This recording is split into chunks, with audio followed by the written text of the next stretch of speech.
It's time for more nether bits. The other day I built this absolute monstrosity of a nether entrance, which is... I mean, yeah. I think it goes without saying that it is quite extreme. This uses tons upon tons of netherite. Okay, so it's an incredibly expensive build. Obviously, there's loads of redstone involved. For the average Minecraft player, this might be just a little bit out of your reach. So I thought in today's video we could drop the scale back just a tiny bit, build a few nether entrances that are fun, that are cool, and don't require a lifetime's worth of netherite. In fact, I think this might be a couple lifetimes worth of netherite, to be honest. Oh, and I also think it's worth mentioning we're going to be doing a decent amount of experimentation too with some of the new game mechanics. Now, we all like hidden bases, and we all like going into the nether. If you have a nether portal in your hidden base, and you haven't hidden the nether portal in the nether, then your base is no longer really that hidden. So let's do some work on that. And because I'm me, we're going to try our best to make this a 5x5 nether portal, which, you know, I thought was actually going to be a challenge. But now that I think about it, we have honey blocks and slime blocks, which actually makes the whole process relatively easy. Like, to make a 5x5 hidden nether portal, in theory, all we need is the ignition and the breaking of the nether portal.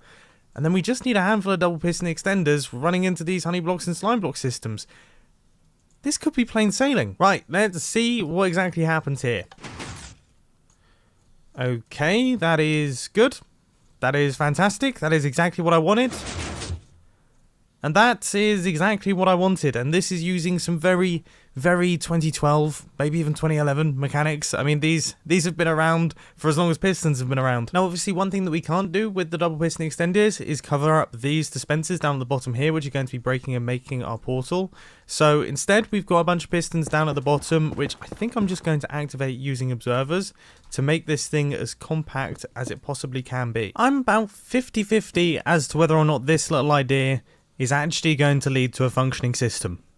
Okay, let's find out. If I just flick this lever, we should see that lava gets dispensed and all of the blocks pop through. Wow, we were cutting it fine then. But that is the portal all fully hidden away. Now it's the reignition that I'm a little bit worried about. Oh, that is so close. That is so close. All we need is a little bit extra delay. And I don't know if I can do that. Yes, I can. It's just going to push some things out of sync. But, I mean, it's not the end of the world, is it? So let's give it another try. And action. Nice. Goodness me, this works. And it works quite well. I mean, there's the slight difference in retraction times for the bottom pistons. But I don't think that's a big issue. This is a wicked little system. I could do this all day long, and because we're using slime blocks and honey blocks, this is kind of a modular system. You could build like a 10x10 hidden nether portal using fairly similar mechanics. That's nuts. You know what else is nuts? How much I'm losing my voice. Can you hear it? You might be able to just detect it. With this next design, we're going to be sticking with the hidden theme, but instead of doing some flush with the wall stuff, we're actually going to be doing like a bat cave style entrance. So, you know, Batman, he has like a waterfall splitter. Waterfall opens up and then he can go through into his bat cave. Well, we're going to be doing that, but we're going to be doing it in the nether. So obviously we don't have water, we have lava. Now this is a little bit more challenging because obviously lava takes a little bit longer to kind of flow down, but it's also, yeah, it's not transparent, is it? So we can actually get away with having blocks mined out behind this thing. We don't have to worry about any piston door action. But that doesn't necessarily mean that it's going to be easy, because there's a little bit of thought that has to go into this thing. So obviously here is our double piston extender. That's pretty plain sailing. That's what's going to split our lava fall. We then have to cut off and then redo our lava fall so that we don't get lava going everywhere. And then also we need to have a block that pops up in the center here. And that all needs to be timed perfectly. And I want it to be nice and compact. So not exactly a short list of things that I want to achieve with this build then. This is what I was trying to avoid with these redstone systems, and clearly at this point in time, it's not going so well. This is tough. But after a lot of experimentation and a lot of trial and error, I think we might be ready for our first dry run. Now I don't have any of the bottom systems in place, but I think I could have some... Goodness me, that takes a long time. But then it flies down. Oh, this is the problem. that has worked. That has worked. And then there's the split. Okay. That actually worked. Can you sense some surprise in my voice? I feel like there's quite a lot of surprise in my voice there. And after a little bit more fiddling, I've managed to get all of the other details working. So now this thing is fully finished. Now, I do feel like it's worth mentioning for those of you down in the comment section who have already started commenting about the lever. Yes, if you were to build this for yourselves and you actually wanted it to be hidden, you wouldn't place a lever on the wall. I feel like I shouldn't have to say that, but I promise you, I do. I do actually have to say that. Anyway, this thing's done. This thing's awesome. I'm a big fan of it. Check that out. What a cool entrance into a little nether base. But actually, quickly hopping back over to the idea of hidden activation devices, I think I have an idea for a fairly interesting one. Let's see what happens. So here's my theory, and I'm definitely not 100% certain that this is going to function, but if we throw a regular item in there, that just gets burned instantly, okay? It doesn't go anywhere. Whereas if I throw something like a netherite pickaxe in there, it will kind of fall down and then eventually bob back up to the surface, so it won't be broken by the lava, which means that, in theory, if I was to put some hoppers down somewhere in this lava, I like to think that the netherite pickaxe will bob down, go into the hopper, whereas a regular item won't be able to do that. I really, really wish it was easier to build underneath lava. Goodness me.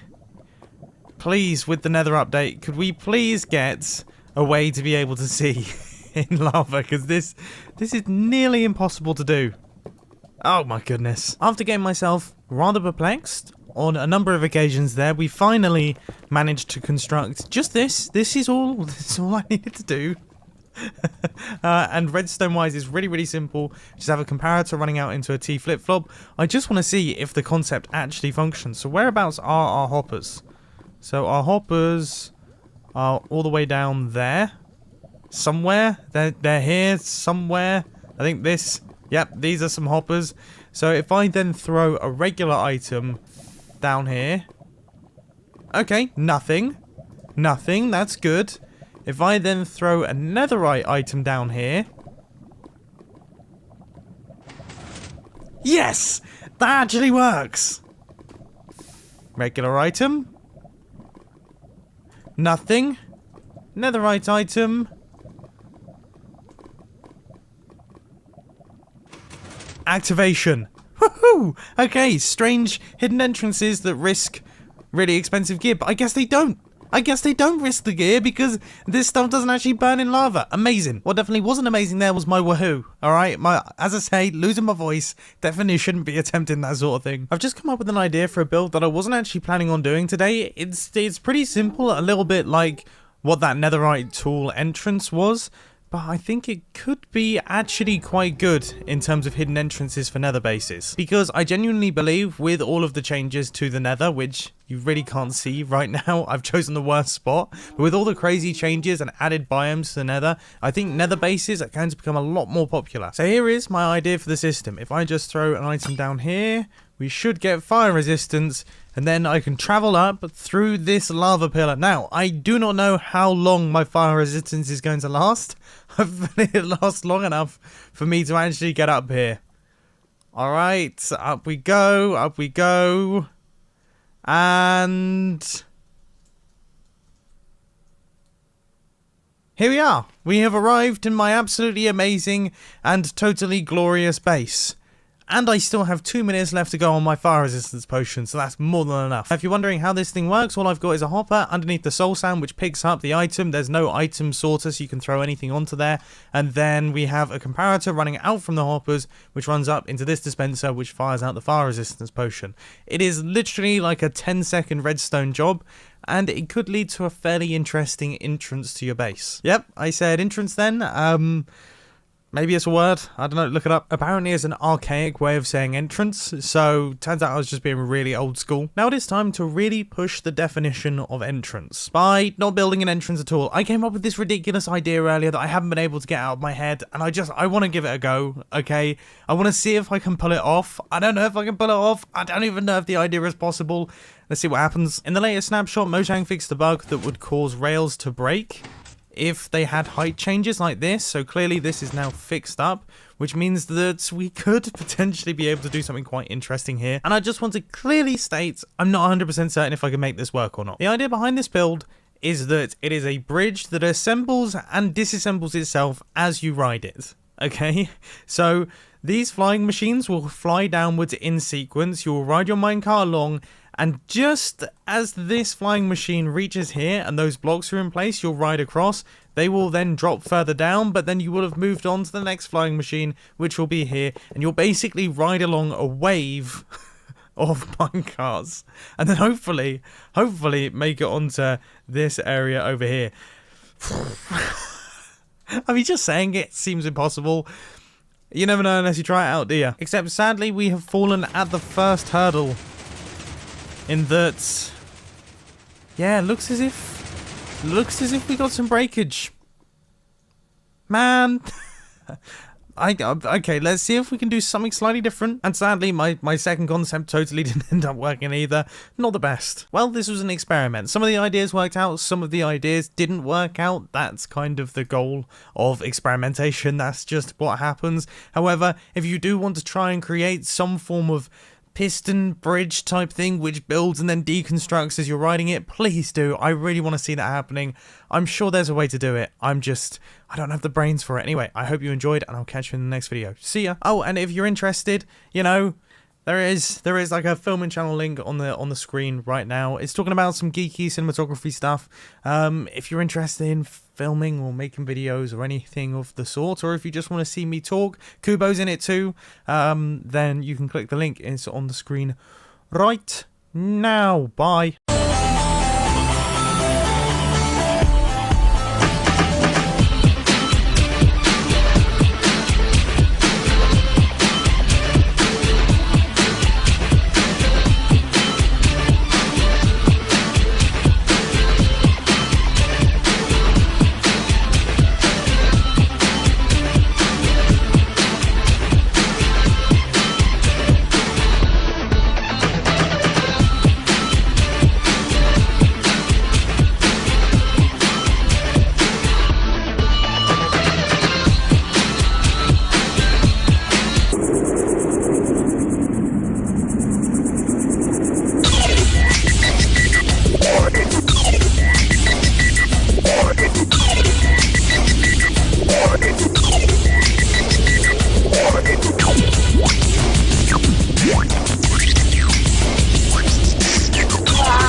One.